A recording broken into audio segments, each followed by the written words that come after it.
Direto da redação. Que porque os ministros do STF, o Flávio Dino e o Alexandre de Moraes, eles abriram uma discussão, um debate interessante, uma sessão no Supremo Tribunal Federal. E é coisa que a gente já falou aqui, já abordou aqui essa questão, que é a questão da exigência do diploma para o exercício da profissão de jornalista e os limites do sigilo da fonte. Isso ocorre em um contexto, né? E o próprio Supremo aboliu essa exigência ao abolir a lei de imprensa que foi criada em 1969 no âmbito da ditadura militar. E foi por iniciativa, o relator desse processo foi o ministro Gilmar Mendes. Ele interpretava que a profissão de jornalista, diante das novas tecnologias, aquela lei ela caiu em desuso, ela era uma questão hoje muito mais ampla do que propriamente a questão do exercício profissional, e teve, assim, foi muito discutido, foi muito debatido, e prevaleceu esse entendimento do Gilmar Mendes. Mas essa questão agora ela volta a ser debatida, enfocada pelo Flávio Dino e pelo Alexandre de Moraes num contexto. O Flávio Dino e a família deles estavam sofrendo assédio por parte de um blogueiro no Maranhão. O cara não é jornalista, ele é blogueiro, ele tem uma página na internet. E esse assédio da família dele incluía até ameaças, ele passou a receber ameaças. Então agora, recentemente, o Alexandre de Moraes, por uma iniciativa, porque ele tinha acesso a informações para atacar o Flávio Dino, o blogueiro. O Alexandre de Moraes, ele adotou uma medida, ele tomou uma decisão, que foi uma decisão polêmica, que movimentou ali, provocou protesto da Associação Nacional de Jornais, da Associação Brasileira de Imprensa, que mandou quebrar o sigilo da fonte. E a Constituição Federal, ela assegura o sigilo da fonte. O jornalista, ele tem essa prerrogativa, o sigilo da fonte. Ele não é obrigado a revelar a fonte que passou a informação para ele. Está na Constituição de 1988. E o Flávio Dino e o Alexandre de Moraes com apoio, porque o Flávio Dino opinou favorável a ele, obviamente, mas o Alexandre de Moraes, ele considerou o seguinte, que o sigilo da fonte ele não é absoluto. O direito ao sigilo da fonte ele não é absoluto. E quando eles entram nessa discussão, eles falam o seguinte, olha, e hoje é preciso debater novamente essa questão da exigência do diploma profissional, porque o cara dorme de porre e no dia seguinte amanhece dizendo que é jornalista. Aí ele constitui uma página na internet. E daqui a pouco nós teremos blogueiros, páginas de blogs associadas a facções criminosas, e as facções criminosas promovendo concursos de reportagens apologéticas. Essas facções criminosas não foram com esses termos, mas ele disse isso. O Dino, ele ironiza dessa forma. Então o que acontece é que são blogueiros que se passam por jornalistas. Ele constitui a página e ele consegue no Ministério do Trabalho um registro profissional. Absurdo, né? Aí você que passou 5 anos na faculdade, é revoltante. 5 anos na faculdade, que sobrevivemos é revoltante. do ofício de jornalista, você passa a ser equiparado. Ou o cara que é um ativista político, ele pode ser ativista político, está na liberdade dele, mas ele não é jornalista. Mas ele quer equiparar-se a jornalista. Aí vem uma outra coisa. Essas páginas, elas se constituem como MEI. Elas criam um CNPJzinho. E elas passam a ser utilizadas por agentes públicos para publicitar anúncios institucionais em troca de publicação de matérias favoráveis a esse gestor, para a proliferação de links em grupos de mensagem como o WhatsApp. E tem gente que faz mais, tem secretários que cria, em nome de laranja, 5, 10 CNPJ, aporta dinheiro, dá uma beirada para quem, em nome de quem está o CNPJ, e fica também a maior parte do dinheiro. Exatamente. Tem acontecido essas distorções. Se você entrar num consultório médico e tem alguém ali que não é formado médico e lhe atender como médico, é exercício ilegal da profissão. Se você entrar no escritório de advocacia, alguém lhe atende como advogado, propõe ação como advogado, sem ter o registro do AB e o respectivo diploma profissional, a formação, exercício legal da profissão. Da mesma forma, um dentista. Passou a ser diferente com o jornalista, deu no que deu. Aí essas fake news, começou a surgir uma indústria de fake news, e que eu já abordei isso aqui. Eu já falei isso aqui, que as fake news são impulsionadas no Brasil a partir do momento em que deixa-se de exigir o diploma de jornalista para o exercício da profissão de jornalista. E deixa-se de exigir o registro profissional, o nome, diploma, tudo do jornalista responsável por qualquer veículo de comunicação. Porque antigamente, para se ter um jornal, tinha que ter o jornalista responsável. Ele respondia. Agora, uma página qualquer um cria, não tem jornalista responsável. O cara não vai botar na reta.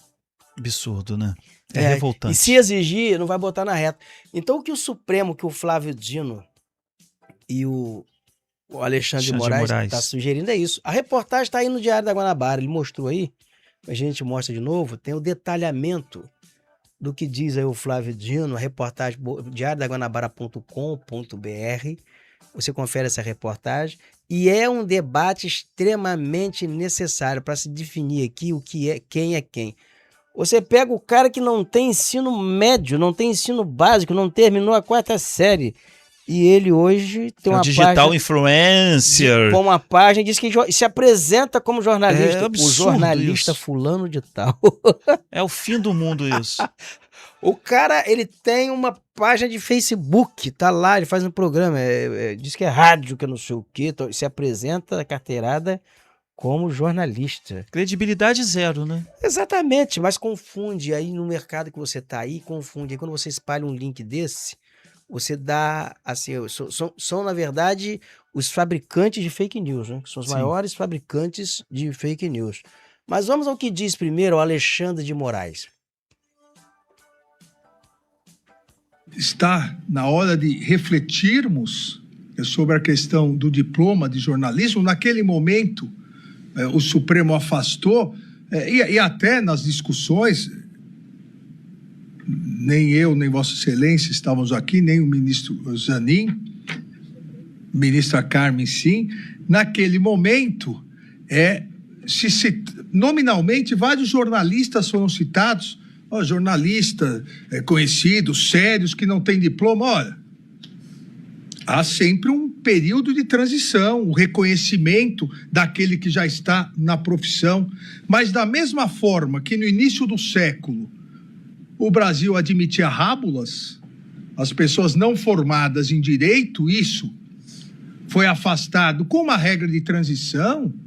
Hoje, com as redes sociais, em que qualquer pessoa acorda e diz: a partir de hoje eu sou um jornalista, e começa no seu blog a ofender a honra de inúmeras pessoas e se escudar na liberdade de imprensa, e claramente nós não podemos normalizar isso e tratar essas pessoas como a imprensa séria, o jornalismo sério.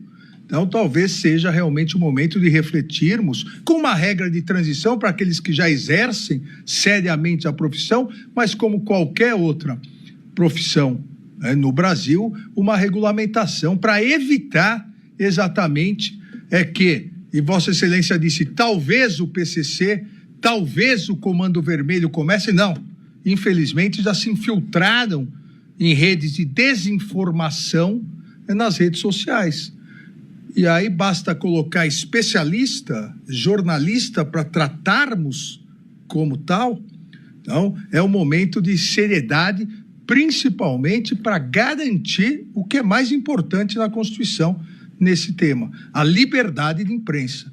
A liberdade de imprensa é um dos pilares fundamentais da democracia.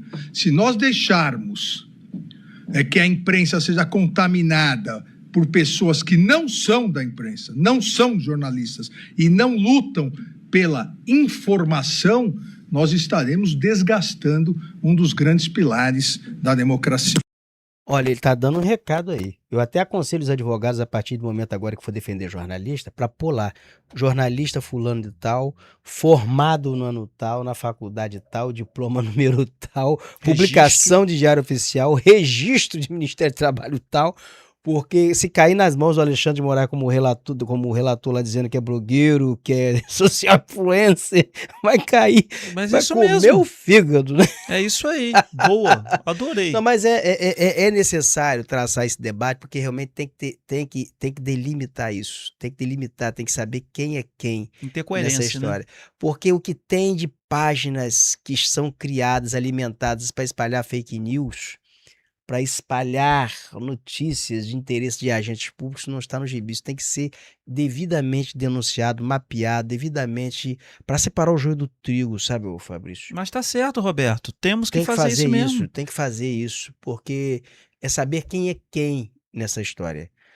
Tem gente aí que tá deixando o governo aí, político aí, que tá comprando página, montando página, que é proprietário oculto de página de internet para operar, para espalhar a notícia dele.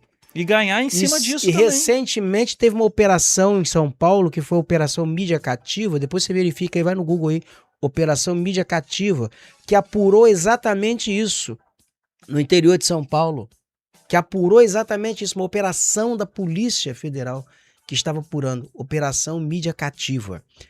Nós vamos agora ao que disse o Flávio Dino, porque o que o Alexandre de Moraes falou foi em resposta ao que disse o Flávio Dino, que é ministro do STF, e ele era perseguido no Maranhão quando ele estava juiz no Maranhão.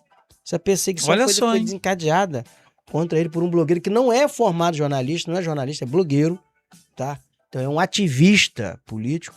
Isso tem se tornado comum, uma prática comum aqui no Brasil, desde que a lei de imprensa ela permitiu esse show de horrores. Vamos ao que diz o Flávio Dino. Chama atenção, finalmente, ministro Alexandre, que tudo isto se tornou ainda mais difícil porque há uma decisão do Supremo, a qual respeito, obviamente, e quem sabe um dia será debatida novamente, quanto à dispensa do diploma de jornalista para o exercício da profissão. Então, isso constitui um complicador na medida em que a extensão automática desse regime de garantias a qualquer blogueiro pode levar a que o PCC e o Comando Vermelho façam um concurso para selecionar blogueiros. Teria cada um 100 blogueiros, supostamente protegidos por este conjunto de garantias que se referiam, em 88, ao jornalismo profissional. Então, aquilo que já é problemático em si e multissecular se tornou ainda mais complexo pela desnecessidade do diploma, o que constitui um desafio adicional ao exercício interpretativo que cabe ao Poder Judiciário e só ao Poder Judiciário, com independência fixar o sentido da Constituição. É uma discussão, é um debate interessante, né? Que se vai debater, que o Supremo vai travar daqui para frente. Eles estão anunciando o seguinte: eles vão capar. A tendência é essa. Existe já um projeto de lei no Senado Federal que é... Eu não me lembro aqui o autor, que restitui, inclusive, a exigência do diploma para o exercício da profissão de jornalista, o diploma profissional para o exercício da profissão de jornalismo. Como eu já disse aqui, ser jornalista não é fácil, não. Você saber apurar matéria, você saber identificar, você consultar fontes, para você ser um jornalista depois de formado, se exige, assim, campo profissional para você chegar ao topo de uma profissão dessa. São mais uns 10 anos, mais uns 20 anos de carreira ali para você fazer, você apurando, você constituir fonte, você... Isso não é uma tarefa fácil, é uma dedicação exclusiva. Está aqui duas pessoas que se dedicam exclusivamente à profissão de jornalista.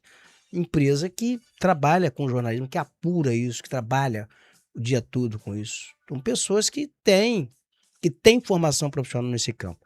E nós temos aqui, o Fabrício, a não ser que seja um articulista, um especialista em determinado tema, que vai escrever um artigo.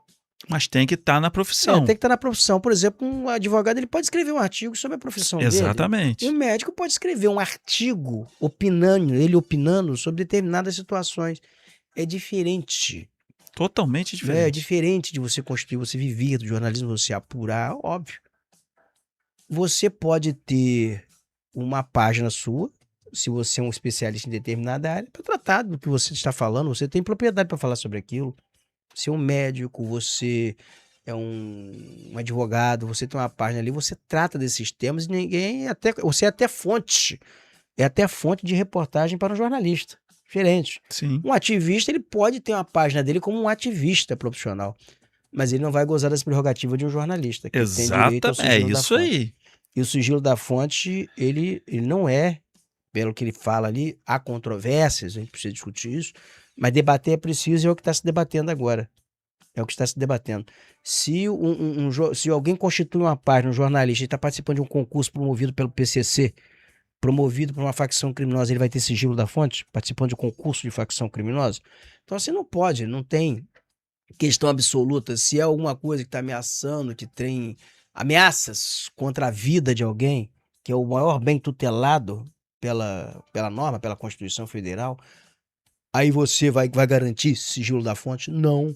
Assunto de importância, de interesse nacional, alguém sabe que um país estrangeiro vai invadir o Brasil, você vai respeitar sigilo da fonte? Uma fonte informou você? Não. Então tem situações que há flexibilidade nisso, se flexibiliza, porque nenhum direito realmente ele é absoluto. Exatamente, Roberto. Mas é um debate que já chega assim tardiamente. Esse debate já tinha que estar em pauta já há um certo tempo.